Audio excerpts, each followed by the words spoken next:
देखो भाई, इस वीडियो में मैं तुम्हें ये नहीं बताने वाला कि कैसे 15 मिनट में 25 क्वेश्चन करो या 6 मिनट में 25 क्वेश्चन करो, जो कि पॉसिबल नहीं है। मैं भी नहीं कर पाया कभी। लेकिन हाँ, मैं तुम्हें ये जरूर बता दूंगा कि सेक्शनल टाइमिंग से टैकल कैसे करें। वैसे भी अब सेक्शनल टाइमिंग की वजह से जीके बहुत इंपॉर्टेंट हो गई है, तो उसकी भी स्ट्रेटेजी बताई है मैंने इस वीडियो में। तो भाई इस वीडियो को पक्का देखो और पूरा देखना। एसएससी ने प्री एग्जाम्स में अभी सेक्शनल टाइमर इंट्रोड्यूस किया है। इसका मतलब है कि अब हर सेक्शन को एक डेडिकेटेड टाइम मिलेगा, जो कि यहाँ पे लिखा है कि 15 मिनट ईच पार्ट के लिए, यानी कि हर एक पार्ट के लिए 15-15 मिनट्स मिलेंगी। पहले क्या होता था, पहले चारों के लिए आपको 60 मिनट मिलती थी। आपको अपने हिसाब से टाइम मैनेज करना होता था और 60 मिनट में सारे क्वेश्चन करने होते थे। अब आपको रीजनिंग की 25 क्वेश्चन के लिए 15 मिनट मिलेगी अलग से, इसके 15 मिनट, इसके 15 और इसके भी 15। यानी आपको फिक्स टाइम है। 15 मिनट में आपको एक 25 क्वेश्चन ही करने हैं, आप इसके अलावा और कुछ नहीं कर सकते। ना ही आप बाद में इस पे दोबारा आ सकते हैं इस सेक्शन पे। यानी एक बार रीजनिंग के 15 मिनट ओवर हो गए तो इसके बाद आप रीजनिंग के क्वेश्चंस पे दोबारा नहीं आ सकते, जो कि पहले हो जाता था। अब कुछ एस्पिरेंट्स को लग रहा है कि इसकी वजह से उन्हें नुकसान होगा। तो मैं बता, इसकी वजह से आपको नुकसान नहीं होगा। ये एस्पिरेंट्स के लिए एक अच्छी बात है। मैं आपको बताता हूँ कैसे। तो पहले क्या होता था, पहले लोग इस सीक्वेंस में एग्जाम अटेम्प्ट करते थे। सबसे पहले जनरल अवेयरनेस, फिर इंग्लिश, फिर रीजनिंग और फिर क्वांट। यानी कि जैसे मैं जैसे करता था, मैं आपको बताता हूँ। मैं जीके को देता था 5 से 6 मिनट, इंग्लिश को 8 से 10 मिनट, रीजनिंग को 10 से 12 मिनट। ये सब टोटल मिला के अराउंड 30 मिनट होते थे, और बाकी बचे हुए 30 मिनट फिर मैं मैथ के लिए बचा लेता था। मैथ भी अराउंड 22 से 25 मिनट में पूरी हो जाती थी, और बाकी 5 मिनट में फिर मैं सारे क्वेश्चन एक बार गो थ्रू कर लेता था। तो पहले ऐसा होता था। लेकिन अब क्योंकि हर एक सेक्शन का फिक्स टाइम हो गया है, तो अब आपको हर सेक्शन में 15 मिनट ही देने हैं। यानी इंग्लिश में भी आप 15 ही दोगे, क्वांट में भी, जीके में भी और रीजनिंग में भी। तो जहां मैं पहले जीके को 5 मिनट देता था, अब मुझे 15 मिनट मिलेंगे इसके लिए। तो फायदा है इसमें। तो इंग्लिश में भी सेम, जो मुझे 7 से 8 मिनट में करना होता था, अब मुझे 15 मिनट में करना है। तो यहाँ भी मेरा कोई नुकसान नहीं है। और रीजनिंग में जहां मैं 10 से 11 मिनट लेता था, अब मुझे 15 मिनट मिल रही है। तो यहाँ भी मेरा फायदा ही है। अब बात आती है मैथ्स की।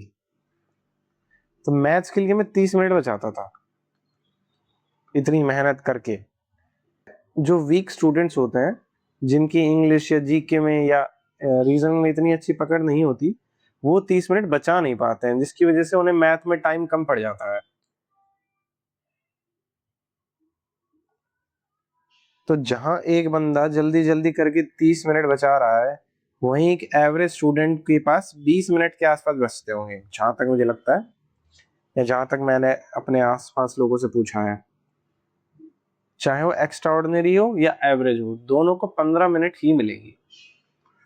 अब जब दोनों के पास सेम ही टाइम है, तो हद से ज्यादा कितने क्वेश्चन का फर्क पड़ेगा, एक या दो।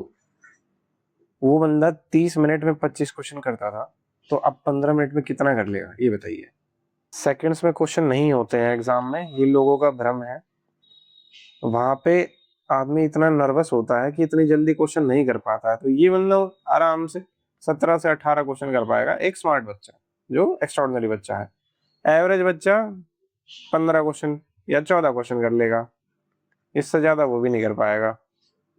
तो कुल मिला के बात यह है कि दोनों में एक या दो क्वेश्चन का ही फर्क है। जहां पहले ये 25 के 25 कर लेता था 30 मिनट में, अब एक जैसे से क्वेश्चन कर पाएंगे, एक दो क्वेश्चन का ही फर्क होगा। तो कुल मिला के ये दोनों बराबर से ही हो गए। अब सारा खेल क्या होगा, अब सारा खेल होगा जीके का। पहले लोग मैथ में मार्क्स खींचते थे, अब जो बंदा जीके में मार्क्स खींचेगा वो ऊपर जाएगा।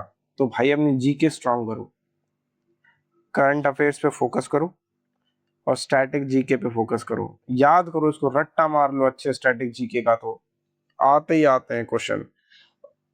एवरेज बच्चे को तो सेक्शनल टाइमिंग से फायदा ही है, कोई नुकसान नहीं है उसको बिल्कुल भी। 15 मिनट ही अब उसको मिलेंगे, 15 मिनट ही एक एक्स्ट्रा ऑर्डिनरी बच्चे को मिलेंगे जो बहुत पढ़ के आया है। तो 1 से 2 क्वेश्चन या 2 से 3 क्वेश्चन जो मैथ में वो एक्स्ट्रा कर लेगा, उसके अलावा कुछ नहीं हो सकता। बाकी सब में तो सेम ही करेंगे। तो फर्क कहाँ रह गया। तो भाई अपनी जीके स्ट्रॉन्ग करो।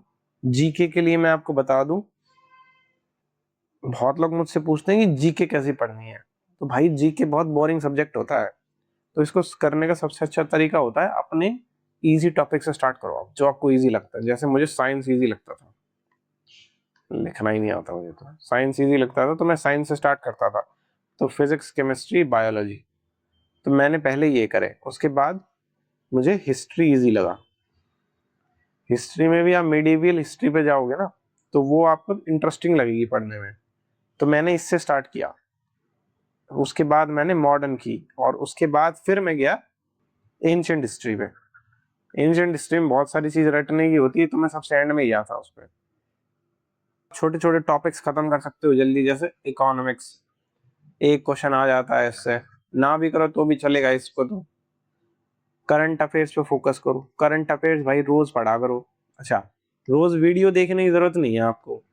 वीडियो रोज एक एक घंटे की आती है हर चैनल पे, बिल्कुल मत देखो उसको। उसका पीडीएफ डाउनलोड कर लो आप, ठीक है? 10 मिनट लगेंगे वो पीडीएफ पढ़ने में, मुश्किल से 40-50 पेज भी नहीं होते उसमें, वो भी स्लाइड्स होती हैं, तो एक स्लाइड पे 2 से 3 लाइन के सिवा कुछ नहीं लिखा रहता। तो आराम से आप 10 मिनट या 20 मिनट में रोज करंट अफेयर्स कर लोगे। आप फिर उसको वीकली रिवाइज करो। आप पीडीएफ से रिवाइज करोगे तो ज्यादा लगेगा, वीडियो ही आती है। आप वीकली वीडियो देख लो, वो 2 से 3 घंटे की आएगी, उसको देख लो आप बस।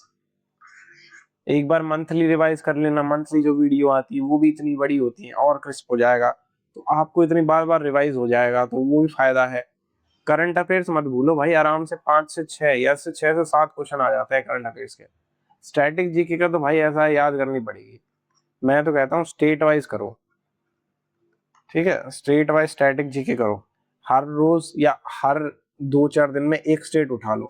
मान लो शुरू करो जम्मू कश्मीर से, तो सारे उसमें वाइल्ड लाइफ सेंचुरी हो गया, या फिर कोई डांस हो गया, या डैम्स हो गया, एक बार में जम्मू कश्मीर के सारे खत्म कर दो।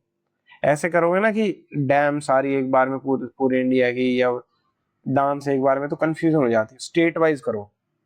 स्टेट वाइज करने में फायदा रहता है। बहुत सारी यूट्यूब पे वीडियोस पड़ी हैं स्टेट वाइज स्टैटिक जीके की, तो वो किया करो। मैंने ऐसे ही किया था, याद करने में इजी रहता है ऐसे। अच्छा, मैथ क्योंकि 15 मिनट ही मिल रहे हैं, तो इसका ये मतलब नहीं है कि आप मैथ को कम टाइम दोगे, क्योंकि मेंस में तो पूरा ही टाइम मिलता है। 90 नंबर की आती है मेंस में, तो कम टाइम नहीं दे सकते हो आप। मेहनत आपको काफी करनी पड़ेगी। बट ये यहाँ पे जो लोग टाइम बचा लेते थे ना फ्री में, 30 मिनट बचा लेते थे, मैं खुद बचा लेता था, वो नहीं होगा अब।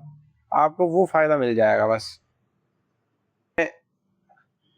अगर फुल स्ट्रेटेजी वीडियो चाहिए तो मैंने अपने यूट्यूब चैनल पे ही अपलोड कर रखी है, मैं यहाँ पे लगा भी दूंगा, उसको देख लेना आप।